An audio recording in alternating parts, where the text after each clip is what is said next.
నమస్తే. మనతో పాటు బీఆర్ఎస్ నాయకులు హరీష్ రెడ్డి ఉన్నారు. ఎట్లా ఉప ఎన్నిక వస్తుంది జూబ్లీస్లో, దాదాపు రేవంత్ రెడ్డి మాత్రం ఒక వార్నింగ్ కూడా ఇవ్వడం జరిగింది. ఎట్లా చూస్తారు? బీఆర్ఎస్ పార్టీ ముమ్మాటికి మా అభ్యర్థి మాగంటి సునీతక్క గారు 25,000 నుంచి 30,000 మెజారిటీతో గెలవడం పక్కా ఖాయం. ఎందుకంటే రేవంత్ రెడ్డి గారు ఇచ్చినటువంటి ఏ ఒక్క హామీ కూడా అడ్డమైనటువంటి అడ్డగోరు 6 హామీలు ఇచ్చి తప్పించుక తిరుక్కుంటా 2,50,000 కోట్ల అప్పు చేసి, అంటే సుమారు నెలకి 10,000 కోట్ల అప్పు చేసి ఒక్క స్కీమ్ కూడా అమలు చేయలేదు, ఒక్క ప్రోగ్రామ్ కూడా లేదు. 6 హామీల్లో ఒక హామీ ఏదది? బస్సుల్లో మహిళలకు ఉచితం. అదొక్క స్కీమ్ ఇంప్లిమెంట్ చేసి ఆ స్కీమ్ వల్ల బస్సులు యాక్సిడెంట్లు అయ్యి మహిళలే ప్రాణాలు కోల్పోతున్నారు. మహిళలు ఒకరినొకరు కొట్టుకుంటారు సీట్ల కోసం. అది తప్ప ఈ రాష్ట్రంలో ఆయన ఇచ్చినటువంటి 6 హామీల్లో ఒక్క హామీ కూడా ప్రాపర్గా హామీ నెరవేర్చలేదు. రైతులకు ఇస్తా అన్నటువంటివి కానీ, వృద్ధులకు ఇస్తా అన్నటువంటివి, నిరుద్యోగులకు ఇస్తా అన్నటువంటి, స్కూల్ పిల్లలకి అందరికీ కొట్టిండు. సిగ్గు లేకుండా ఇవాళ ఇక్కడికి వచ్చేసి నేను హామీలు జూబ్లీహిల్స్ అభివృద్ధి చేస్తా అంటుండు. ముఖ్యమంత్రి ఆయనే కదా, ఇంకా 3 ఏళ్ళు పవర్ ఉంది కదా, అభివృద్ధి చేయడానికి ఎవడడ్డం వస్తున్నాడు? ఆయనకి ఈ సీటు గెలిస్తేనే అభివృద్ధి చేయాలన్నా? సీటు గెలవకుండా కూడా ఆయనే ముఖ్యమంత్రి, నిధులు తీసుకురావచ్చు, గెలిపించవచ్చు. మరి ఎందుకు చేస్తలేడు? ఇలాంటి రాత్రికి రాత్రి కలవడ్డది ఆయనకి.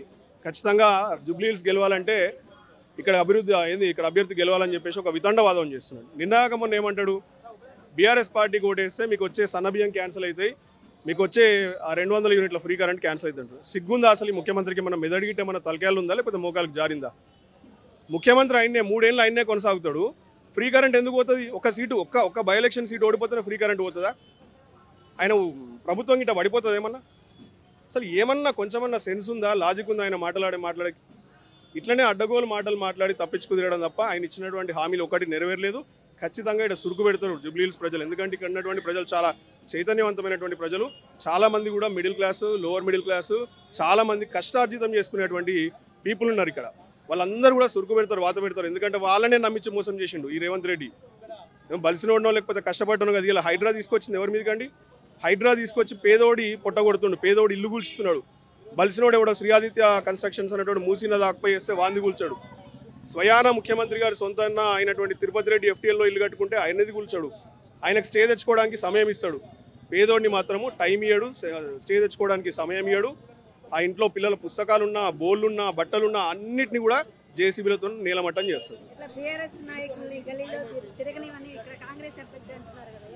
బీఆర్ఎస్ అభ్యర్థిని గల్లీలో, ఇప్పుడు మేము గల్లీలో ఉన్నాం కదా, ఏం చేస్తాడు ఆయన? ఏమవుతుంది ఆయనతో? ఆకు ఏం చేయగలుగుతారు వాళ్ళు? ఆ రౌడీలకి, గూండాలకు కాలం చెల్లింది. ఇప్పుడు అంతా డెమోక్రటిక్గా నడుస్తుంది రాజకీయం. ఇక్కడ ఉన్నటువంటి గవర్నమెంట్ కూడా ప్రజాస్వామ్యబద్ధంగా ఎన్నుకోబడింది, రౌడీలతో ఎన్నుకోబడలేదు. ఎవడో కోనికి ఇసుగా కొట్టం కాదు, నా స్థలం ఇది, నేను వాడిని పంపిస్తా, వీడిని పంపిస్తా అంటే ఎవడు భయపడలేడు, ఇక్కడ కూర్చోటోలేడు. ఏది మరి ఇంతవరకు కాంగ్రెస్ గెలవలే కదా. తెలంగాణ వచ్చినప్పటి నుంచి ఇవాళ దాకా గెలవలే. ఈ నియోజకవర్గం 2009లో ఏర్పడ్డది డీలిమిటేషన్ తర్వాత. 2009లో, 14లో, 18లో, 23లో బీఆర్ఎస్ గెలిచింది ఇక్కడ. మరి ఇంకెప్పుడు గెలుస్తుంది కాంగ్రెస్ అడ్డా ఎట్లయితుంది? ఇది మీరే చెప్పాలి దానికి. ఆయనకు కొంచెం సెన్స్ ఉండాలి. ఆయన చదువుకున్న, ఆయనే బ్యాచులర్ ఆఫ్ ఆర్కిటెక్చర్ చేసిండు, youngster, educated, well informed person.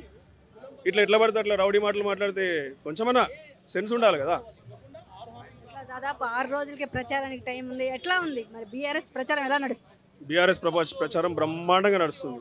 ఏ ఇంటికి పోయి తలుపు తట్టి ఏ మహిళను అడిగినా, ఏ పురుషుడిని అడిగినా, ఏ విద్యార్థిని అడిగినా, నిరుద్యోగిని అడిగినా కానీ ఖచ్చితంగా వాళ్ళు మీరు మా ఇంట్లోకి రానవసరం లేదు, మేమే మీకు స్వచ్ఛందంగా ఓటేయడానికి సిద్ధంగా ఉన్నామని చెప్తున్నారు. వాళ్ళే డైరెక్ట్గా ఓపెన్గా చెప్తున్నారు. వాళ్ళు మేము ఇట్లా మా ప్యాంప్లెట్ తీసి ఈ స్కీమ్ ఇన్ని బాకీ పడ్డారు మీకు కాంగ్రెస్ అని చెప్పి మాకు అన్ని తెలుసు సార్, మీరు అసలు చెప్పనవసరమే లేదు, బాజాప్తా 100% కార్ సింబల్ మీద గుద్దుతాం, మాగంటి సునీత అని గెలిపిస్తామని వాళ్ళే చెప్తున్నారు. బీఆర్ఎస్ ఇది ఉప ఎన్నిక జూబ్లీహిల్స్ జరగదు, దీనికోసం ఎందుకైనా కాంగ్రెస్ ప్రెస్టేజ్గా తీసుకుందా? బరాబర్ కాంగ్రెస్ ప్రత్యేకంగా తీసుకుంది. లేకపోతే రాష్ట్రంలో ఇలా వరదలతోని వరి పంట నాశనమై రైతులు లబోదిబోమని మొత్తుకుంటా ఉంటే కొందరు వరి పంట కళ్ళాల దగ్గర వచ్చి మరి వరి ధాన్యం సేకరణ కేంద్రాలు ఇప్పటిదాకా మొదలు కాకపోతే వాటి గురించి ఈ మంత్రులు ఎవరు కూడా పట్టించుకోకుండా పాలనను గాలికి వదిలేసి అందరూ కూడా సిగ్గు లేకుండా జూబ్లీహిల్స్ వీధులలో తిరుగుతున్నారు. ఇలా స్వయాన రేవంత్ రెడ్డి ముఖ్యమంత్రి వచ్చి తిరగాల్సిన అవసరం ఉందా? రాష్ట్రంలో రైతులు ఒక పక్కన వానలతో నష్టపోతూ ఉంటే ఇక్కడ రాజకీయం చేయాలన్నా వాళ్ళు కొంచెమన్నా పరిపాలన పట్ల అవగాహన ఉందా ఈ ముఖ్యమంత్రి కానీ, మంత్రులకు కానీ? సో ఇదే మేము ప్రజలకు కూడా తట్టి చెప్తున్నాం. అక్కడ నష్టపోతున్నారు, ఇక్కడనేమో ఇల్లు గల్లీలలో తిరుగుతున్నారు టైంపాస్ చేసుకుంటా. బరాబర్ బాజాప్తా 25,000 to 30,000 ఓట్స్ మెజారిటీతో మేము గెలవబోతున్నాము. 4th టైం 100% బీఆర్ఎస్ అభ్యర్థి మాగంటి సునీత గారికి 100% గెలుస్తాం. Thank you.